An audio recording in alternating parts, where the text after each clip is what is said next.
It is 2 in the afternoon on the Serengeti, and a lion is lying on its back in the dirt with all 4 paws in the air, completely motionless, looking for all the world like it has given up on life.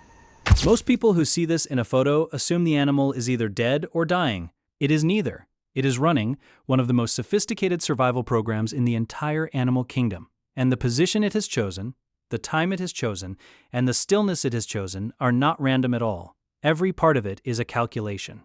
Tonight, we are going to walk through exactly why lions spend up to 20 hours of every single day looking like they are doing nothing, what is actually happening inside their bodies during that time, and why the part of the day you assume is the most boring is, biologically speaking, the most important thing keeping them alive. Subscribe to Lion Files before you keep going, because by the end of this, you will never look at a lazy lion the same way again.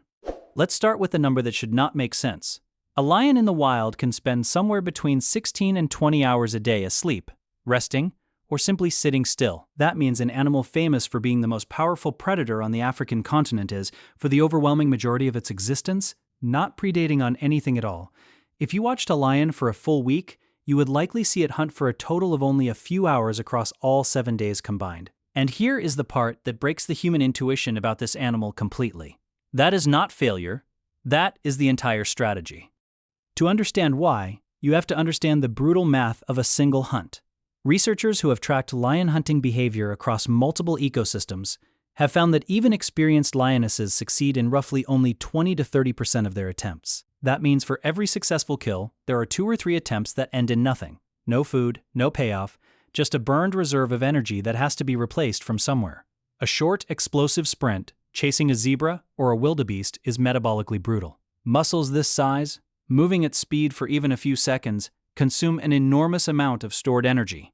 If a lion treated every daylight hour as an opportunity to move, hunt, patrol, or explore, it would be burning through its fuel reserves on a near constant basis, while its actual odds of success on any single attempt stay low.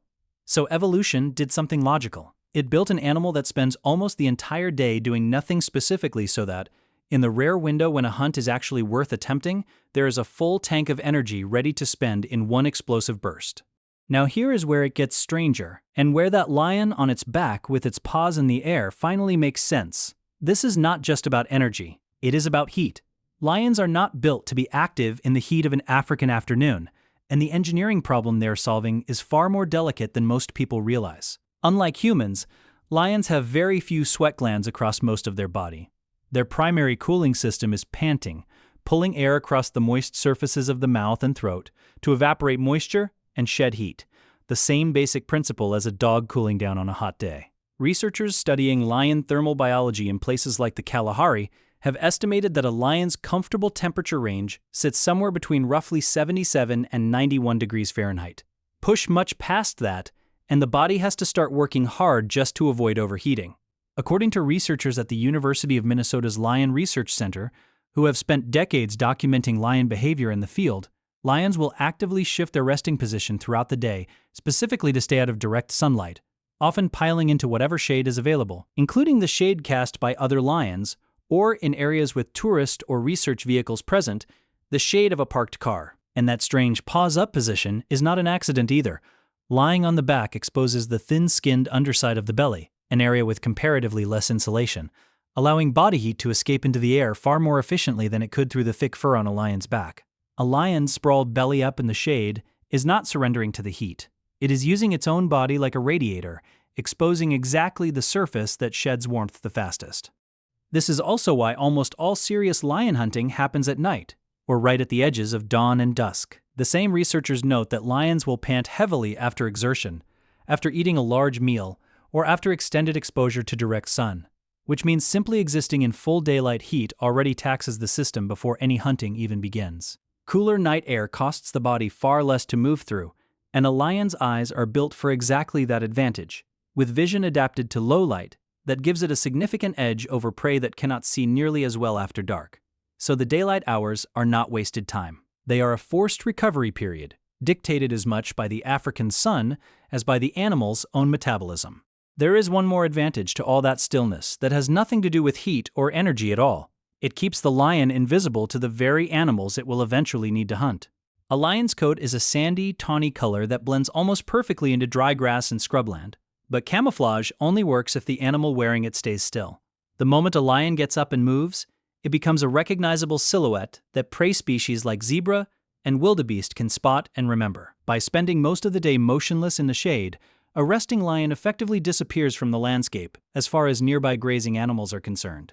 And herds can drift closer over the course of an afternoon without ever registering a threat. That proximity becomes valuable the moment night falls and the hunt actually begins, because the lion may already be far closer to its prey than it would have been if it had spent the day moving around and repeatedly spooking everything in the area. In other words, doing nothing all day is not just about saving energy, it is actively setting up the next ambush before it even starts. Then there is what happens after a successful hunt, which makes the sleeping behavior even more extreme. A lion that has just made a kill can eat up to around 40 kilograms of meat in a single sitting, close to a quarter of its entire body weight.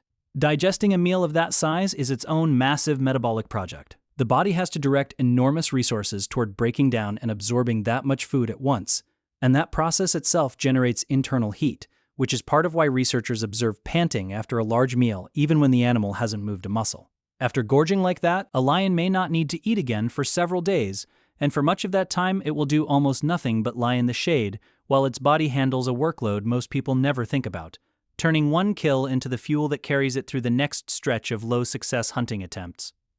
There is also a difference between how males and females experience this entire system, and it comes down to one piece of anatomy: the mane. A study examining lions across different regions found that mane size and color track directly with testosterone levels, and that thicker, darker manes signal an older, higher-status male.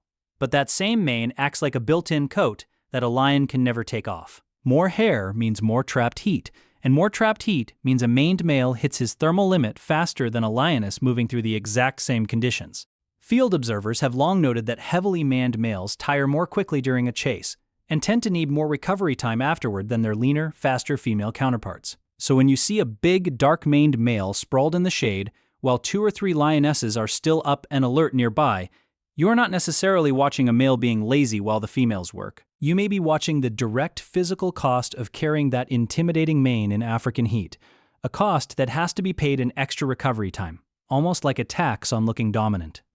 Cubs add yet another layer to this picture, and it happens somewhere most people never get to see. For the first 4 to 6 weeks of life, a lioness keeps her newborns hidden away from the rest of the pride entirely, tucked into thick brush or a rocky den, moving them to a new hiding spot every few days if she senses any risk nearby. During this stage, the cubs are doing almost nothing but sleeping, completely still, relying on camouflage and silence rather than speed or strength, because at that age, they have neither. Stillness, at that stage, is not a lifestyle choice. It is the only defense they have. By the time those cubs are old enough to be introduced to the rest of the pride and start mimicking the adults, they are stepping into a sleep schedule that has already been shaping their family's survival for generations, before they were even born. There is also a social piece to this that gets overlooked. Lions in a pride do not scatter to sleep alone. They pile together, often draped over each other in heaps of paws and tails, and while it looks purely affectionate, there is a practical layer underneath it. A predator or a rival male approaching a sleeping pride does not just have to slip past one set of closed eyes. It has to get past a cluster of ears, noses, and bodies pressed close enough together that the smallest shift in wind, scent, or sound is likely to wake at least one member before it wakes the rest. The togetherness that looks like comfort is also, quietly, a layer of shared security stitched into the most vulnerable hours of the day. So that lion flopped on its back at 2 in the afternoon, paws in the air looking like the most defenseless creature on the savannah, is actually doing several things at once. It is venting heat through the one part of its body built to release it fastest. It is protecting a hunting strategy that only works because of how rarely it gets used. It is letting a massive meal finish converting into the energy for the next attempt. And it is doing all of that surrounded by a pride that turns even unconsciousness into a form of protection. None of it is laziness. All of it is engineering, refined over millions of years, hiding in plain sight inside an animal most people only think of as either ferocious or asleep, with nothing interesting happening in between. If this changed the way you see a lion lying motionless in the shade, let us know in the comments which part surprised you the most: the paws-up position, the heat math, or the pile-sleeping pride. And subscribe to Lion Files. because the next video goes even deeper into what's really happening underneath that stillness.